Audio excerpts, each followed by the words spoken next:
the likelihood of a fight with you and Terence Crawford? It would be one of the biggest in boxing. We don't talking about yet about the fight. Me and Tukaraj know each other, and then we wanna see. Floyd Mayweather knows boxing better than anyone, and when he speaks about a fight, he doesn't need to be direct. His words say enough.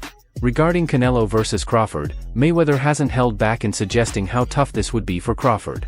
If you pay close attention, it's clear he sees this as more than just a tough fight. It might not even be competitive. In his words, it's a mismatch. Say to Canelo is this: you proved yourself already. You proved yourself. You fought a lot of great fighters. You tested yourself. Mayweather has always been a master at breaking down the nuances of boxing, and when discussing this potential matchup, he hasn't exactly been subtle. While he gives Crawford his due as a pound-for-pound great, his words are filled with hints that this fight might be a step too far. He doesn't need to say outright that Canelo is too big and strong for Crawford. He just keeps emphasizing what Canelo does well, and that says it all. The only thing I see that I favor Canelo is that, you know, his weight. Yeah. And that he's more bigger. You know what I'm saying? That's the only thing. But as far as skill set wise, IQ, I feel like Crawford can match anybody and probably do. Canelo's strong, but it's nothing I haven't felt before, Mayweather said, referencing his 2013 fight with Canelo. But there's a key difference. Mayweather faced Canelo when he was young, raw, and still learning. Even then, Mayweather had to be at his absolute best to dominate him. A decade later, Canelo has become a rock-solid 168-pounder who systematically breaks down bigger opponents, and that's where Crawford's problem begins. Crawford is without question one of the most skilled boxers in the world, a slick switch hitter with sharp timing who adjusts mid-fight better than almost anyone. But skills alone don't win fights when the size gap is this massive. Bringing up Canelo, I think that's weird, you know, because you'd have to gain like, what, 20 pounds? Yeah. But they say that's the money fight. That's the mega fight. That's the money fight. That's the only thing that makes sense for Terence Crawford. Well, you know what I mean? Catch weight. You can do. Mayweather, like many others, has always emphasized that weight classes exist for a reason. It's one of his core philosophies. He built his career on fighting at the right weight against the right opponents, never recklessly moving up without maintaining physical advantages. He even made Canelo drain down to 152 pounds when they fought to avoid giving up too much size. But Crawford is looking to jump 2 full divisions against a fighter who has already proven himself against bigger men. Mayweather sees the danger in that, even if he doesn't say it outright. He have everything in a fighter, a complete fighter. He don't have power in the punches, but when you that kind of fighter, you don't need it. You think that was the toughest fight you faced? No. What do you I think was? I tough fights and difficult fights. One thing that stands out when Mayweather talks about this fight is how much he emphasizes Canelo's strengths. He has great body shots, he breaks guys down, Floyd has pointed out. And that's no small thing. Crawford has never faced a body puncher like Canelo. At 147 pounds, Bud has been able to control fights and dictate the pace, but against Canelo, he's facing a fighter whose entire game plan revolves around systematically taking away his opponent's legs and making them wilt under pressure. That's a nightmare for any fighter moving up in weight, and Mayweather knows it. All the crazy stuff about me going up and having a tough time, but he went up in weight and lost. That's the difference. I went up weight and won. He went up and lost. You know, so let's not do that. There's the issue of power. Crawford has respectable knockout power at 147, but knocking out welterweights isn't the same as hurting someone who's been fighting super middleweights for years. Mayweather knows what that weight difference feels like. He faced bigger opponents but neutralized them with movement, speed, and defense. Crawford isn't a pure defensive genius like Mayweather. He likes to engage, trade, and take calculated risks. But against a fighter like Canelo, those risks could become costly. Get his big bank and get out. His big bank is who? Canelo. He will take that gamble, see if he can beat him. If he beats him, he may go fight better beat this nigga. If he don't beat him, he say, okay, I took it as high as I could go. I'm done. Mayweather has also talked about Canelo's ability to control the ring. Unlike younger, inexperienced fighters who get frustrated by movement, Canelo is a patient, intelligent pressure fighter. He doesn't just chase opponents, he methodically cuts off the ring, forcing them into corners where he can unload power shots. Crawford might be a great counterpuncher, but he's never faced someone who will walk through his shots and keep pressing forward. That's something Mayweather has subtly highlighted when discussing Canelo's evolution. Crawford's ability to switch stances is often praised as one of his greatest strengths, but Mayweather knows Canelo has already seen and beaten southpaws before. Today, I don't want to have credit to face Crawford, right? So no matter what, but you know, you never know. You never know in boxing. Absolutely. I'll go up and down and fight everybody out there. Not just any southpaws either. Canelo has faced much bigger, harder-hitting southpaws. Crawford's skill might be greater, but he won't have the luxury of making mistakes against someone as experienced and disciplined as Canelo. Then there's the endurance factor. Crawford has always looked sharp in the later rounds, but how does that hold up when he's carrying an extra 20 pounds and taking body shots from a guy who has broken down elite-level fighters at 168? That's what Mayweather sees as the real issue. Even if Crawford starts strong, the physical toll will add up, and once Canelo starts landing clean, the fight could change quickly. I don't think it's a fight Canelo really wants, if I'm honest, because I think he feels like he won't get a lot of credit beating a light middleweight. And Crawford's going to move a lot in that fight, which is not ideal for Canelo. But what's his options? I mean, like, you know, if Bivol wins, he could fight him for undisputed. That's a very tough fight. Mayweather has never been one to give away his full thoughts unless he wants to make a point, and in this case, his avoidance of a direct prediction is telling. If he truly believed Crawford could outbox and beat Canelo, he'd say it. Instead, he spent more time highlighting how dangerous Canelo is, a quiet way of saying he doesn't see this as a fight Crawford can win. It's not that Crawford isn't skilled enough, it's that he's giving up too much in size, strength, and durability. Mayweather built his career on avoiding that exact situation, which is why he likely sees this as a mismatch. Crawford might have the heart, but Canelo has the physical advantages that only become more obvious as the rounds go on. Versus Canelo. Who heard it? Listen how I said it. Hey, are we getting this Crawford confirmation versus here Canelo. first? You understand? Yeah, it's confirmed. Man, what? Say less. Crawford versus Canelo, not the other way around. Team Crawford, stand up, pound for pound, the best in the world, soon to be the super middleweight champion of the world. Yeah. Canelo doesn't need to be faster than Crawford, and he doesn't need to be more skilled. He just needs to do what he does best, walk his man down, invest in body shots, and break him down over time. That's how he's beaten bigger fighters, and that's how he would approach this fight. Mayweather understands that better than anyone, which is why, when he talks about this matchup, the focus is on what Canelo does well. The conversation around Crawford's chances has taken on a life of its own, with opinions ranging from cautious optimism to outright dismissal. But as Mayweather and other seasoned observers have hinted, the physical gap between these two fighters isn't just a factor, it might be the deciding one. While many are drawn to Crawford's adaptability and ring IQ, there are real concerns about whether those traits alone can bridge the vast difference in size, strength, and power when stepping into Canelo's domain. Canelo got everything he wanted because he was the holdout for the money. The fight's going to be at 168. I'm gonna tell you in my prediction is Canelo's gonna walk him down. Crawford is gonna do a lot of defense. For years, Mayweather has emphasized the importance of fundamentals in boxing. Hit and don't get hit, control the pace, and make the opponent fight on your terms. That's exactly what he did against Canelo, neutralizing every strength the young Mexican star had, keeping him off balance, making him hesitant, and exposing his rawness. But as Showbiz the Adult pointed out, that was a different Canelo. Today's Canelo is seasoned, calculated, and ruthless. He has fought and beaten elite-level opponents at much higher weights than anything Crawford has experienced. The idea that Crawford can simply outbox Canelo the way Mayweather did doesn't hold up when you consider the realities of size and power. Almost, motherfuckers want him to fight Crawford. That's a circus fight. So if we gonna do that, we could do the Jake too. You know, if y'all ain't got a problem with Crawford, y'all shouldn't have a problem with Jake. At least Jake a cruiserweight. Canelo has developed an approach that works exceptionally well against slick, mobile fighters who rely on skill over brute force. He's no longer the reckless, overeager fighter who swung wildly at Mayweather.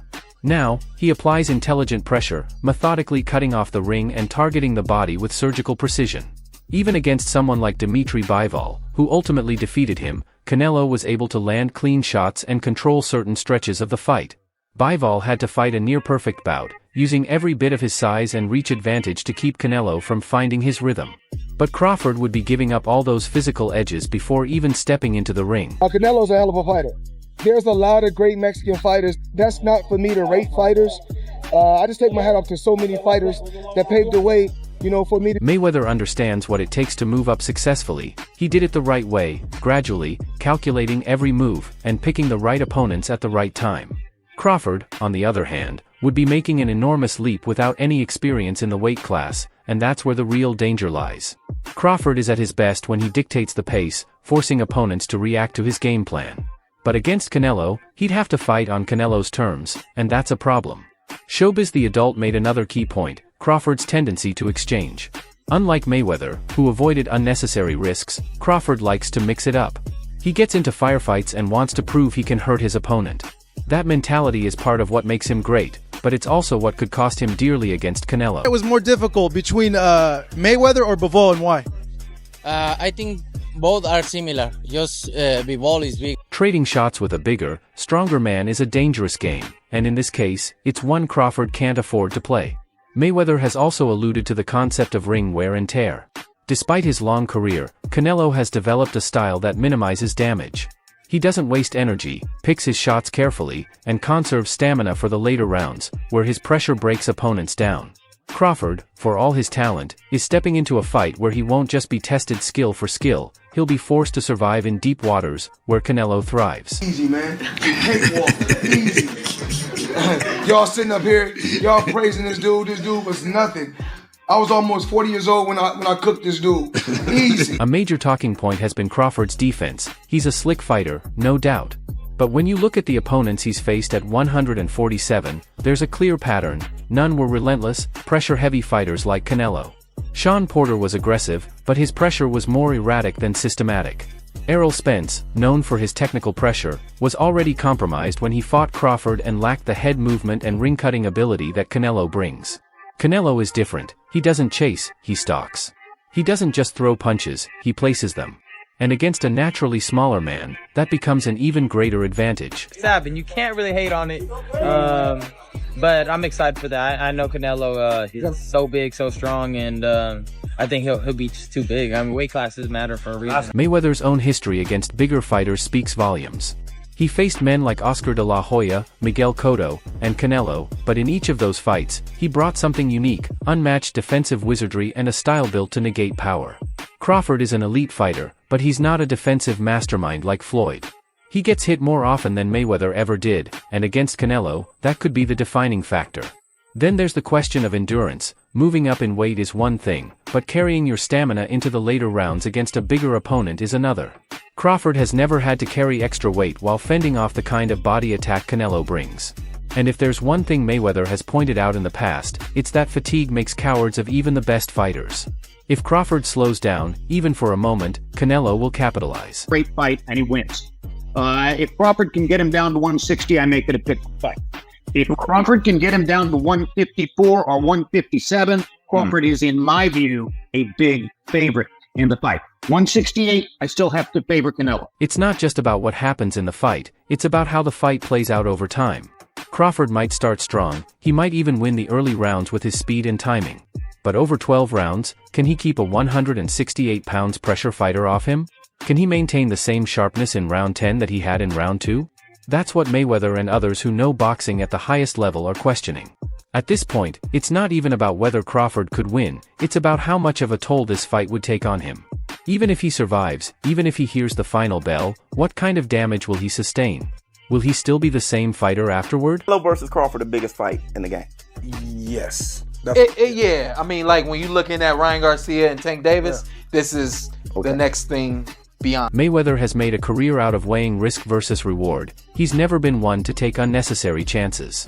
That's why his words, however measured, tell you everything you need to know. He doesn't believe this is the right move for Crawford. He won't come out and call it a mismatch in those exact terms, but read between the lines and the conclusion is clear. Dimitri Bivol's take on Canelo versus Crawford adds another perspective few in the sport can offer. As one of the only men to have outclassed Canelo in the ring, Bivol understands firsthand what it takes to outmaneuver the Mexican superstar. His words carry weight, not just because he's an undefeated world champion, but because he's faced the very challenge Crawford is now looking to take on. I don't think Crawford's ready for this level of smoke. You know what I'm saying? Hey, Canelo's a different man. He's a different beast. He's a different animal. Hey, it's a weight class for a reason. Hey, I'm going to say, hey, bro, Crawford, you stick your hand in some shit you might not want to stick your hand in. So. And while he acknowledges Crawford's greatness, Bivol makes it clear that boxing's fundamental truth remains unchanged: weight classes exist for a reason. His measured response is telling. He admires Crawford, even calls him one of his favorite fighters, but stops short of giving a strong endorsement against Canelo. Instead, he leaves it open-ended, saying Crawford's team will have to find a solution. That phrase alone suggests that beating Canelo at 168 pounds isn't just a challenge, it's a puzzle that needs solving, a mountain that requires a precise strategy to climb. And if Crawford gets any part of it wrong, the consequences could be severe. I think Canelo's gonna put the beats on him like Dr. Dre. Do we get a knockdown from Canelo, or does Bud knock down Canelo? Nah, Canelo's not going down. You could hit Canelo with a Louisville slugger. He's just gonna smile at you. They ain't say gonna beat them. One of the most interesting aspects of Bivol's comments is how they subtly reinforce a common concern among boxing purists. The size difference isn't just a minor obstacle, it's the defining factor of the fight. Bivol was able to beat Canelo because he was the naturally bigger man, and he used every inch of that advantage. His jab, his control of distance, his ability to absorb Canelo's best shots, these were all rooted in being the naturally stronger, heavier fighter. Even then, Bivol had to fight an extremely disciplined bout, sticking to his plan for all 12 rounds. The question is, could Crawford do the same? And even if he does, would it be enough? So much money at boxing, and the guy who's the head of boxing over there wants to make that fight happen. I think Terence Crawford, forget about the 3 weight classes. I think he could beat Canelo. Unlike Bivol, Crawford is a career lightweight turned welterweight who has never faced anyone remotely close to Canelo's natural size. Even his recent move to 154 was met with skepticism, despite a dominant win over Israel Madrimov. Madrimov was skilled, but he wasn't Canelo Alvarez. The difference in strength, durability, and experience at the higher weight is staggering. Canelo has spent years trading shots with men who walk around at 190-plus pounds outside of training camp. Crawford, by contrast, has built his career on being the slicker, sharper, more skilled fighter at lower weights. The question is, does that skill set translate against someone like Canelo? Bivol's success came largely from his ability to neutralize Canelo's pressure. He didn't let Canelo bully him and refused to let the signature body attack slow him down. Like he say, when they ask him for the Germonta fight, they don't want to get credit for that fight. It's the same for me. I don't need to take that fight because everybody's gonna say it's too small, it's too small, it's too small, and then, he needs to enjoy his fight. Okay. Bivol was able to do that because he had the physical tools to absorb Canelo's shots and keep moving. He was taller, had a longer reach, and was used to taking punches from true light heavyweights. Crawford won't have those luxuries. The extra weight he puts on might offer a slight boost in durability, but could it come at the cost of his agility and endurance? Will he be as sharp as he was at 147 or even 154? These are the questions that linger for those who aren't fully convinced this is a winnable fight for Crawford. Another point worth noting is Bivol's restraint in his prediction. When asked directly if he thought Crawford could win, his response, "I can imagine it," was a careful way of saying it's possible, but not probable.